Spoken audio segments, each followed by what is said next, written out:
afternoon. I'm sure all of us have wanted to own a sports car or sports truck at one point of our lives. We can't stop admiring these vehicles, from the tires to the engine to the body. These cars are meant to go fast. Some of us like to go above and beyond with these cars though. We like to give them a custom look by adding body kits, wheels, suspension, a loud exhaust, and a big turbo just to show off at the next car scene. The car scene can be a very nice union to join, but you need to know how to follow the rules. I am here to inform you on how the car scene goes when you follow the rules and the downsides of the car scene when you decide to break the rules.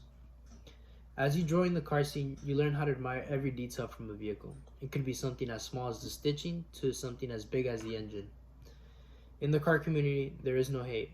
Everybody is there to talk about the same passion, cars. As you take a part of the car scene, you learn that there are rules you need to follow in order for you to fully enjoy the experience. Rule number 1, do not burn out or idle your car to a high RPM. Rule number 2, leave your ego or pride aside. And rule number 3, obey the law. Following these rules leads to the best experience possible. Not only do you avoid problems with the law, but you also get to meet new people from different areas. Personally, my favorite part is learning stories about these vehicles.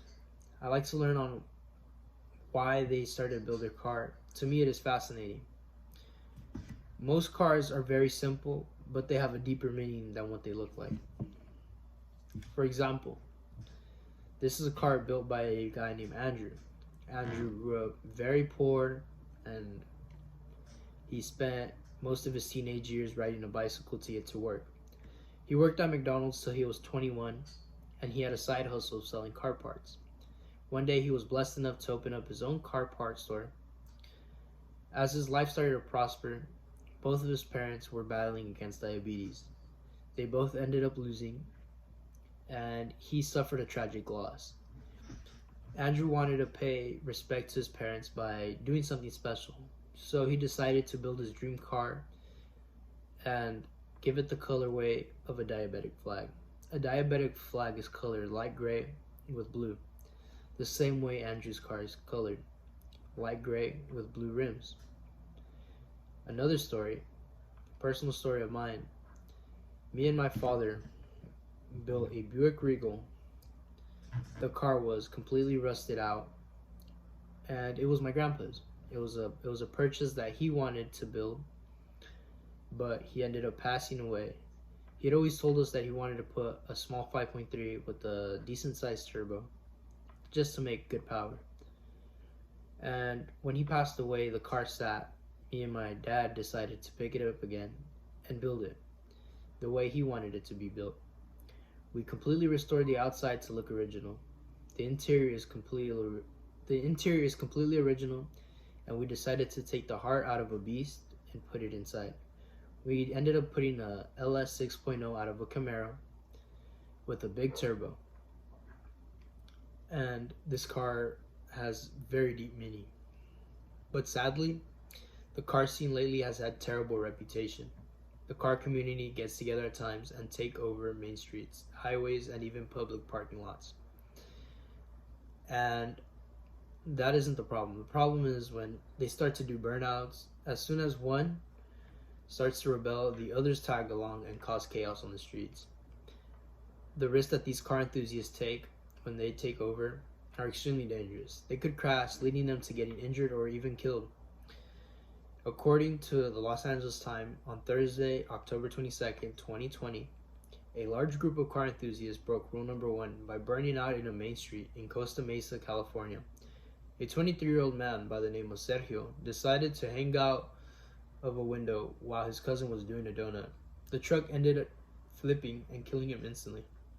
The passenger and the driver suffered major injuries, such as fractured bones, concussions. Thankfully, they are still alive today. The driver is now facing a charge of involuntary manslaughter against his own cousin. Unfortunately, that is not the only incident that has happened recently. Another incident that happened, according to the Beverly Press, was that on July 26, 2020, two well-aged men were arguing. and a fight broke out. Ended up The two men ended up fighting, and one of them pulled a gun out. He shot without aiming, and he ended up shooting a 17-year-old girl who was innocently standing by. All of this could have been avoided if the two men would have left their egos at home. Then they would have never argued. If they would have followed rule number 2, the teenage girl would probably still be alive today. Sadly, she has passed away. When breaking rule number 3, it is not a very intelligent idea to break rule number 3, actually. Breaking rule number 3 is very crucial. You have to listen to the law. They are there not only for your safety, but for the safety of others. So if the law tells you to leave, you should leave.